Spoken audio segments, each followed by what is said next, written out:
In this video, I'm going to show you how to replace your rear shock absorbers on this Hyundai Santa Fe. Let's install this brand new TRQ part.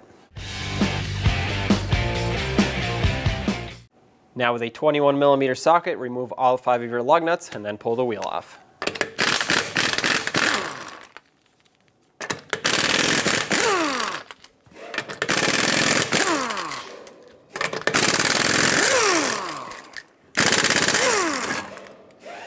Remove the wheel.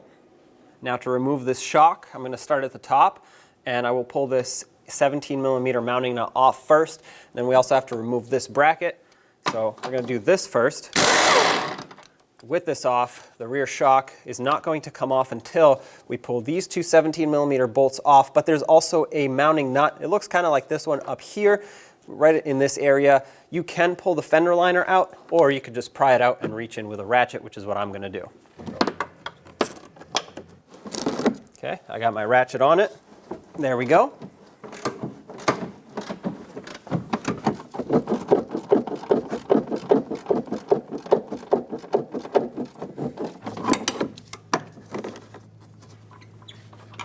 Okay, there it is. Now if you're on the ground, you're going to want to use a floor jack, or if you're on a lift like me, use a pole jack and support the entire suspension knuckle here so that it doesn't drop down too far once we unbolt those last few bolts. Just put a little bit of pressure on it just to hold it there. Let's unbolt these two 17mm bolts now.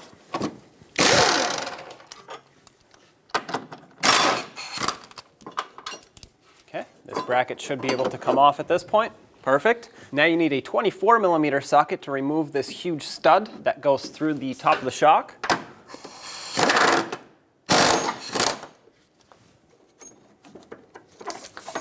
Under slight pressure, just because the shock wants to push up.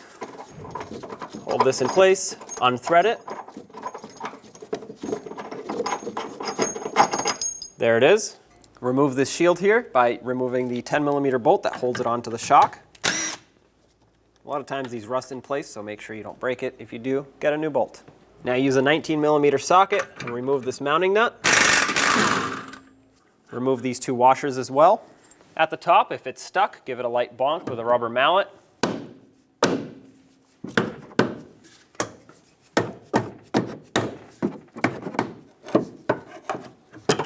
There we go. And now from the bottom, you should be able to just simply slide it out. Compress the shock a little bit if needed to get some clearance. Slide it out, and there it is. Before installing the new shock absorber, it's a good idea to start it or prime it.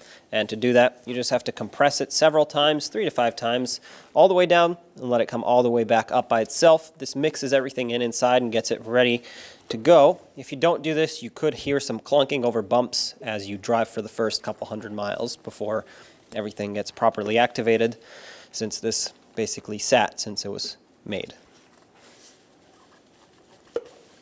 As you do this, it will get a little bit more difficult to compress, and that's what you want. That's how you know everything is properly mixing inside. At this point, I'm confident that I'm ready to install this, so let's put it on the vehicle.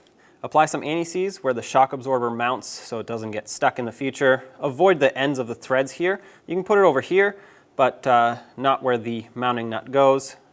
Just a thin layer, that's all. Any extra will actually just squish out anyway.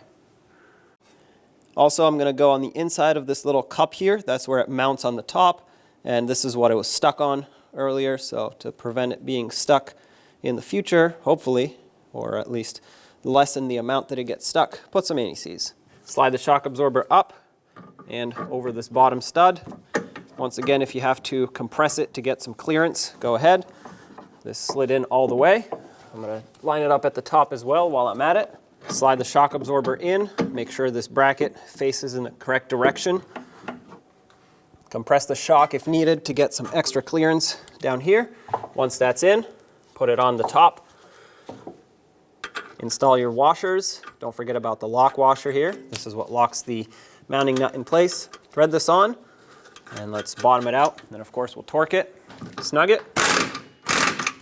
The torque on this one is between 101 and 115 foot-pounds. I'm just going to go for 110.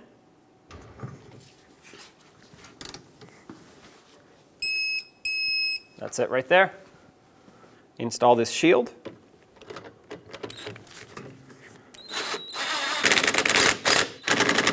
Make sure this is nice and snug. Make sure here it lines up at the top. There we go. Slide this bolt through.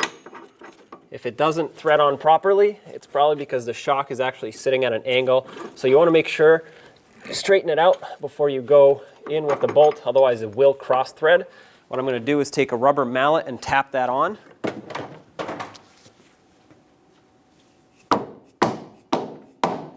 There we go. Install the bolt, make sure it threads on smoothly. It does. I'm going to bottom it out. And the torque for this, just like the bottom, is between 101 and 115 foot-pounds. So just like the bottom, I'm going to go to 110. That's it right there. Get this bracket reinstalled. There's a stud up top right there that has to line up with. Once you find it, there we go. It should fall into place. And I'm going to start all the hardware before I tighten any of this up because, as you can see, it does have a little bit of wiggle room, and I want to make sure that everything is lined up before I tighten it all. So start everything in, make sure it's all starting on smoothly. Nothing is cross-threading. There we go. All right, so now let's tighten everything down. I'm going to start with these two bottom bolts to pull the bracket onto the body, and I'll do this mounting nut and then the top. Hold it in place, tighten it up.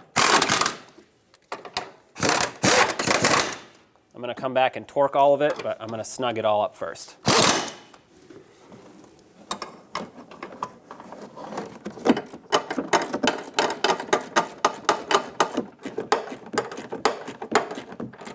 That's bottomed out. Let's come back and torque them all.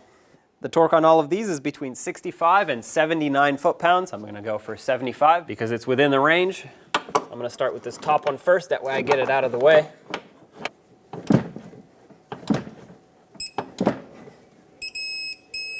That's one.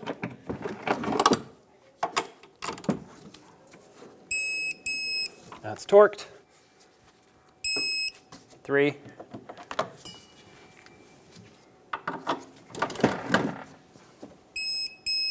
And 4. That's all of them. Now that you're done, remove any support that you might have had here, and of course do the same to the other side.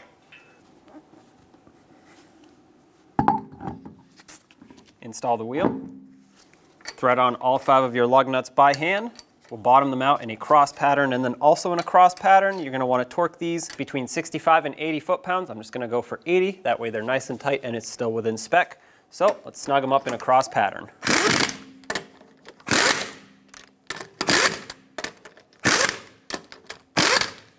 $80 foot-pounds in a cross pattern.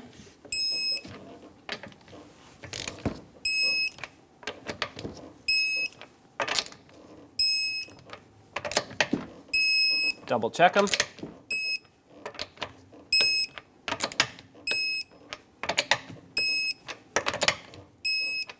There you go. When only the best will do, demand TRQ. The only company that lets you view before you do.